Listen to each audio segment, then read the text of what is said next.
left Singapore around 11 plus via Tuas checkpoint as recommended by Google Maps. Google Maps and One Motoring website are our go-to to check the traffic situation before deciding on which checkpoint to cross over. Because of the tight lanes at the checkpoint, my dad took one for the team to get us past that, so I got to enjoy some passenger bliss.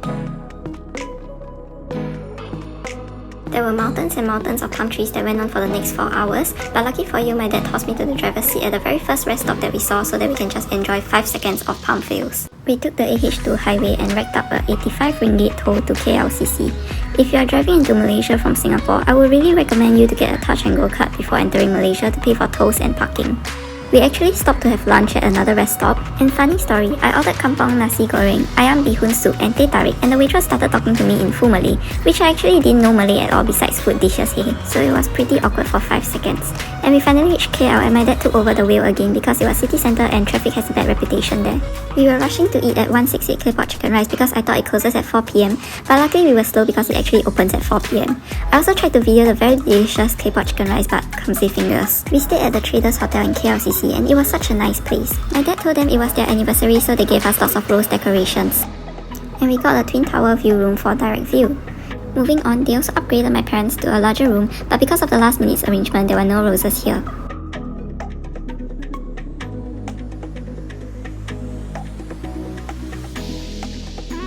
The hotel offers a buggy service to and fro the twin towers, but the service stopped when it's raining, so we had to walk. But lucky for us, it's sheltered all the way.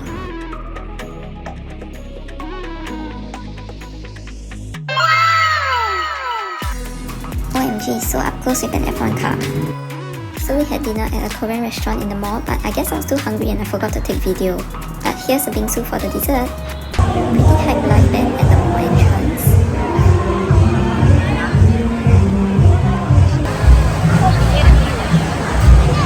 你说妈妈知道吗？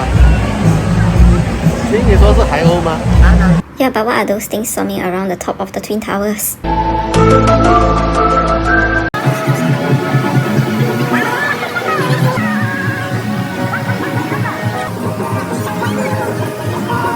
Back at the hotel, we brought my grandma to check out the rooftop bar and pool. But I suppose the view from our room is identical, and guess who's staying up to plan tomorrow's itinerary because she didn't do it before the trip.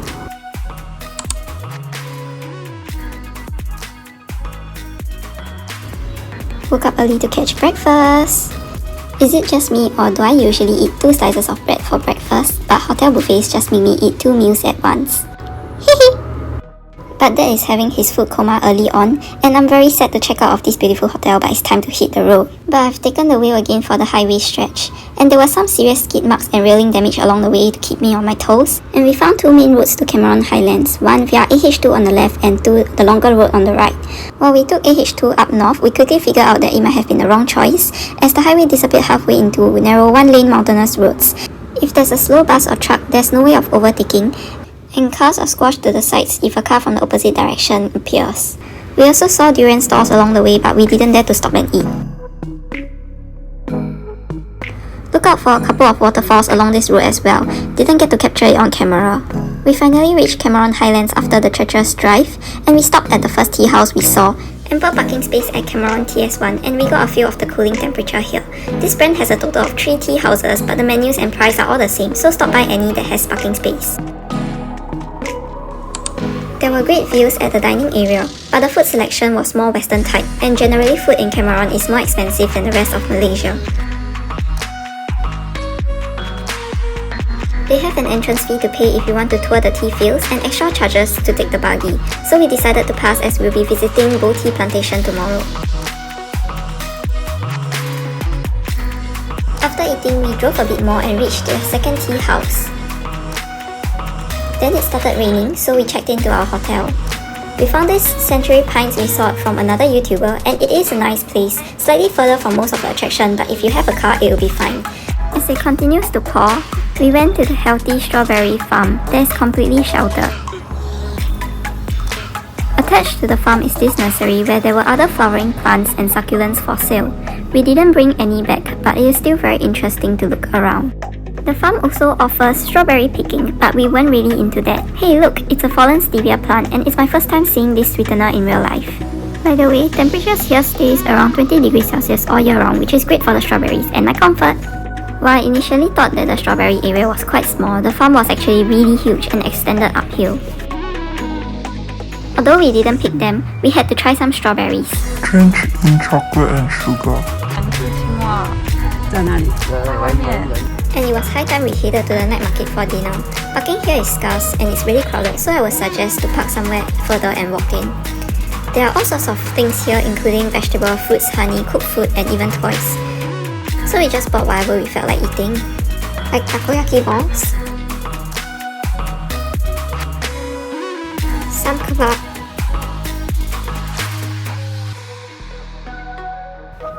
and lok-lok.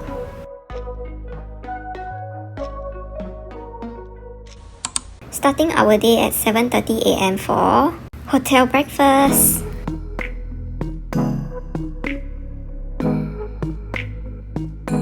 It was a very typical hotel breakfast that comes with the room.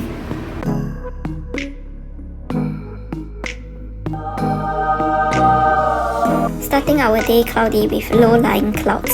Weather forecasted to rain every day, so make sure to include sheltered attractions in your itinerary. After looking at doggos from the room balcony, the sky kind of cleared up. Because the whole region is mountainous, the roads are all going up and down, and I noticed that the traffic tends to be bad in the city centre. We were headed to our first destination of the day, Tea Plantation. We were really grateful for the good weather, but we didn't know the scale of this plantation yet.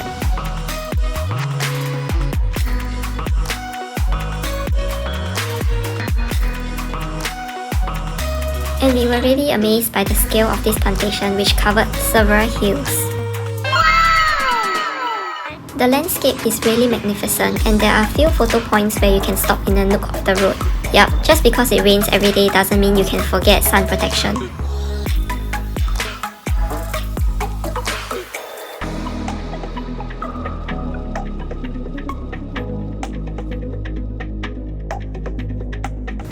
Note that there are quite a lot of stairs, and my grandma couldn't complete the climb to the main cafe and shop area. After buying some tea and drinking some free samples, we continued our journey towards Mossy Forest. And here, I just want to warn you that the roads are for highly experienced drivers only. For our personal safety, my dad decided to abort the ascent and we didn't visit Mossy Forest in the end.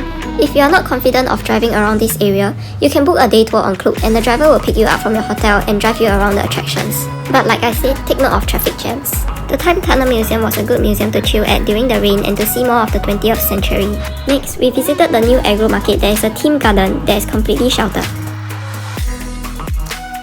It's really pretty, but they have an entrance fee of 25 ringgit per adult. This grass is so fluffy.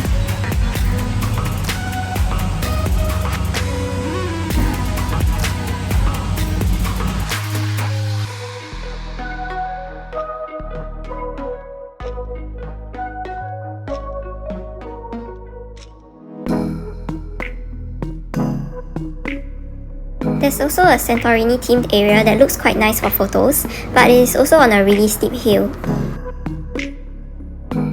Sheep! 它这么大，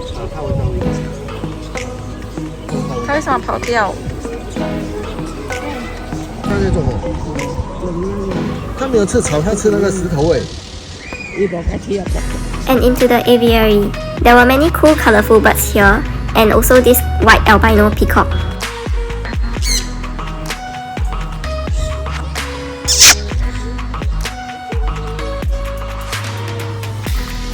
Moving on to hotpot for dinner. There are literally so many hotpot choices in Cameron Highlands, and some with very good reviews and some with very bad reviews, but I honestly don't really think there's any difference. Back in the hotel and adding to the wilderness is this XL lizard.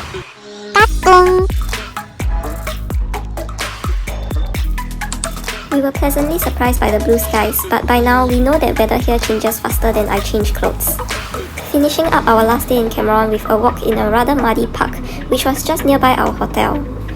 We started our journey back to KL via the northern road through Simpang Pulai rather than Tapa, which was the tiny route that we took to come up, as this was the wider and safer route, although it was much further.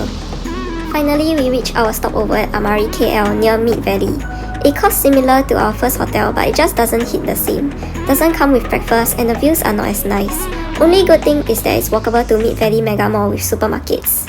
So we shopped for the next 0.5 days until it was time to go home.